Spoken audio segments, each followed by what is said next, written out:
Exercise आज 4.1 है, chapter 4 start किया मैंने अलजेब्रिक एक्सप्रेशन वाला। उसमें आपको क्वेश्चन नंबर 3 से मैंने स्टार्ट किया। 1 और 2 को अगर आप पीछे इंट्रोडक्शन वाले पेज पढ़ेंगे, फर्स्ट और सेकंड वाला, तो वो आप इजीली उसको आइडेंटिफाई कर सकते हो कि रैशनल एक्सप्रेशन का भी और पोलिनोमियल का भी। तो क्वेश्चन नंबर 3 जो है ये 2 मार्क्स का क्वेश्चन है, ये लाजमी आता है आपके टेस्टों में भी, आपके एग्जाम्स में भी।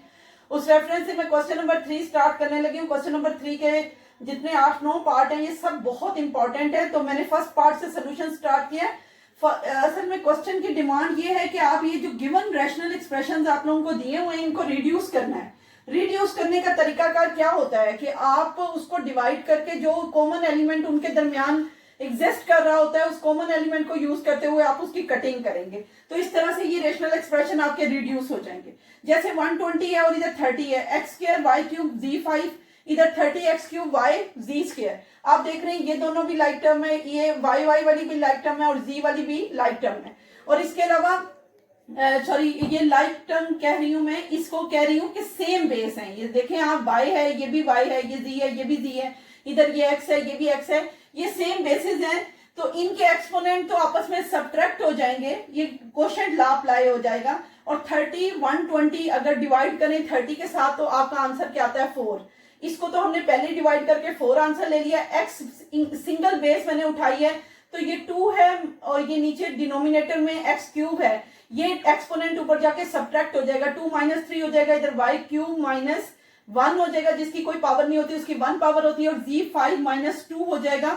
तो आप देखें कि मेरे पास लेफ्ट ओवर एक्सप्रेशन क्या बचता है, 4x की ये ग्रेटर नंबर का साइन -1 आ जाएगा, 2 - 3 result is -1, 3 - 1 result is square and 5 - 2 result is cube. इस तरह 4x - 1 वाई स्क्वायर और z क्यूब आपने आंसर दिया। लेकिन आप जब लास्ट में आपने आंसर देना है तो जिसकी पावर जिसका एक्सपोनेंट आपका नेगेटिव है उसको डिनोमिनेटर का हिस्सा बना दे, और बाकी जो पॉजिटिव एक्सपोनेंट वाले हैं वो न्यूमिनेटर ही रहेंगे, यानी 4y स्क्वायर z क्यूब आपका न्यूमिनेटर और x - 1 जो है वो आपका डिनोमिनेटर का हिस्सा बन जाएगा। And that is the required answer of our question. अब ये सेकंड क्वेश्चन है, इसमें अगर आप देखें तो यहां पर भी इसको चेक कर लेते हैं कि हम लोग इसको कैसे फैलाकर कॉमन एलिमेंट्स बीच में से काट सकते हैं और कौन सी आइडेंटिटी की एप्लीकेशन होती है। अगर 8a को देखें तो 2 के साथ 8a डिवाइड हो जाता है, 2 4 8, यानी ये लेफ्ट ओवर एक्सप्रेशन क्या बचेगा 4a। अब ये x+1 है, इसने मजीद कोई डिवाइड नहीं होना है, ये सिंपलेस्ट फॉर्म में ऑलरेडी मौजूद है, इसको ऐसे ही लिख देंगे। लेकिन ये जो x स्क्वायर -1 है इसकी एप्लीकेशन किसकी होगी, a square minus b square की। ये a स्क्वायर है, ये माइनस b स्क्वायर है, बोथ आर परफेक्ट स्क्वायर और बीच में साइन किसका है, माइनस का। अब हम इससे 2 सेट बना सकते हैं, एक आपका पॉजिटिव और एक आपका नेगेटिव। अब आप 4a × x+1 वैसे लिखेंगे, लेकिन इसको कैसे आप इसके 2 सेट क्या बनेंगे, एक आपका बनेगा x+1 और इसी से एक बनेगा x - 1। और जब इस तरह से आप इसको फैला लेते हैं, यानी इस पर आइडेंटिटी की एप्लीकेशन कर लेते हैं और आपको a + b और a - b मिल जाती है, तो इसमें आप देखें कि x+1 के साथ कट जाएगा। अब आपके पास रिमाइंडर क्या है, 4a/x - 1, and that is the required answer of our question. उसके बाद नंबर 3 पे आते हैं। नंबर 3 में देखते हैं कि हम इसके साथ क्या कर सकते हैं, कौन सी आइडेंटिटी की एप्लीकेशन करके हम कॉमन एलिमेंट निकालकर एक दूसरे के साथ काट सकते हैं। ये देखें तो a + b होल स्क्वायर का फार्मूला यहां पर अप्लाई होगा, यानी x + y होल स्क्वायर है, आइडेंटिटी कौन सी लगेगी, a + b whole square, -4xy ऐसे ही लिखा जाएगा। नीचे देखें तो x - y होल स्क्वायर है, इसका मतलब है यहाँ आइडेंटिटी कौन सी आएगी, a - b होल स्क्वायर। आप लोगों को सबको पता है a + b होल स्क्वायर की आइडेंटिटी जब खुलती है तो कैसे खुलती है, यानी x स्क्वायर आ जाएगा +y स्क्वायर +2xy। ये पूरी आइडेंटिटी मैंने खोली है, और -4xy वैसे लिखा जाएगा। नीचे आए तो इसकी भी आइडेंटिटी लग जाएगी आपकी x square +y square -2xy। अब आप देखें कि बोथ आर लाइक टर्म्स, यानी 2xy प्लस का 2xy माइनस का 4xy both are like term, we will shift it into a single term, result is -2xy। इसका रिजल्ट -2xy आ जाएगा, x square + y square वैसे लिखा जाएगा।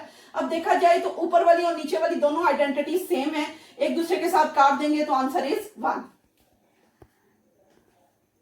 अब ये क्वेश्चन नंबर 3 का 6 वाला पार्ट मैं समझा रही हूँ आप लोगों को। इसके कुछ टोटल मेरे ख्याल 8 पार्ट हैं और उसमें से मैंने एक स्किप किया आपको, वो आप जरा देख लीजिएगा, वो आसान है। क्वेश्चन नंबर 3 का 6 पार्ट वही रैशनल एक्सप्रेशन को रिड्यूस करना। अब यहाँ हम इसको चेक करते हैं, देखने से ही पता चल रहा है कि x square minus 4x plus 4 ये पूरी एक आइडेंटिटी है जिसमें ये भी परफेक्ट स्क्वायर है, ये भी परफेक्ट स्क्वायर है। ये किसका परफेक्ट स्क्वायर है? x का। ये किसका परफेक्ट स्क्वायर है? 2 का।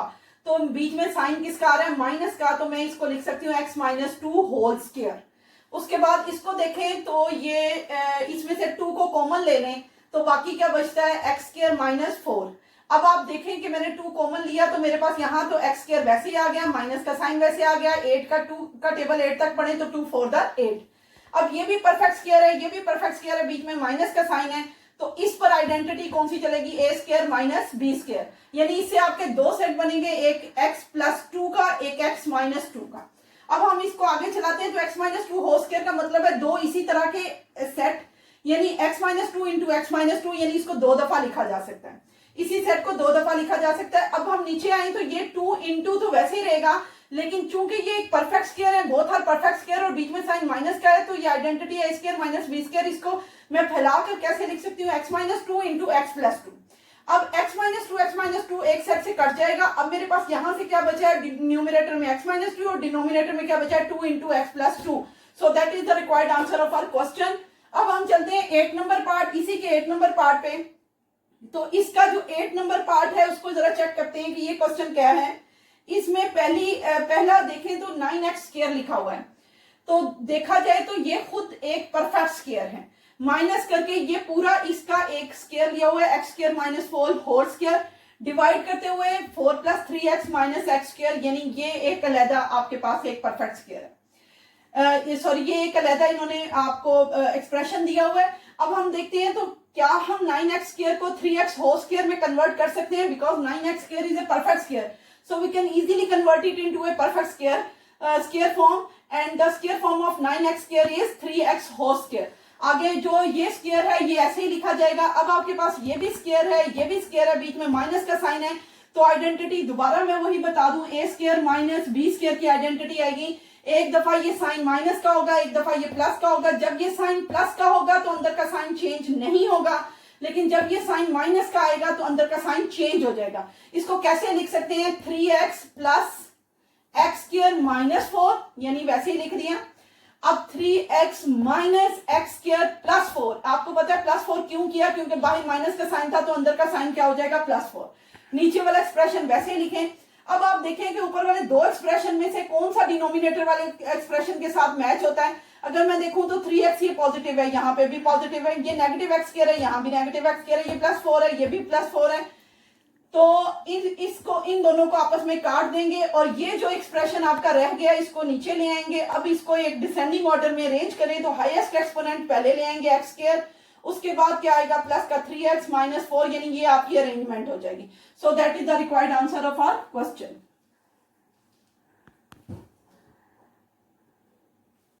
क्वेश्चन नंबर 4 में देखें तो इवैल्यूएशन के क्वेश्चन है। ये पीछे आप लोग प्रीवियस क्लासेस में क्लास 6 से ही पढ़ते आ रहे हैं। इवैल्यूएशन का मतलब क्या होता है? Putting the value in place of a variable.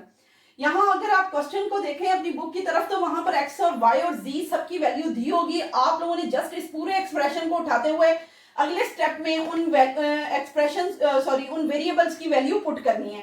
जैसे x की वैल्यू आपको 3 दी हुई है, उसके ऊपर एक्सपोनेंट क्यूब है, ये एज इट इज लग जाएगा। y की वैल्यू -1 दी हुई है, इसी तरह z की वैल्यू -2 दी हुई है, तो बाकी सारे आप इसी तरह नंबर लिखते हुए साइन भी वैसे प्लेस करते हुए सिर्फ x, y और z की वैल्यू पुट की है आपने न्यूमरेटर में। इसी तरह डिनोमिनेटर में आए तो यहाँ x c है तो x की वैल्यू 3 इंटू -2 हो जाएगी। 3 is being multiplied with the value of z। सो अब इसको सॉल्व कर लेते हैं तो एक्सपोनेंट को पहले क्लियर करते हैं। 3 क्यूब को अगर क्लियर करें तो 27 आता है, यानी 3 is being multiplied with itself 3 times. No the result is 27 and 27 is being multiplied by -1, result is -27। As it is लिखेंगे, माइनस माइनस प्लस 4 आ जाएगा, 2 टू द 4।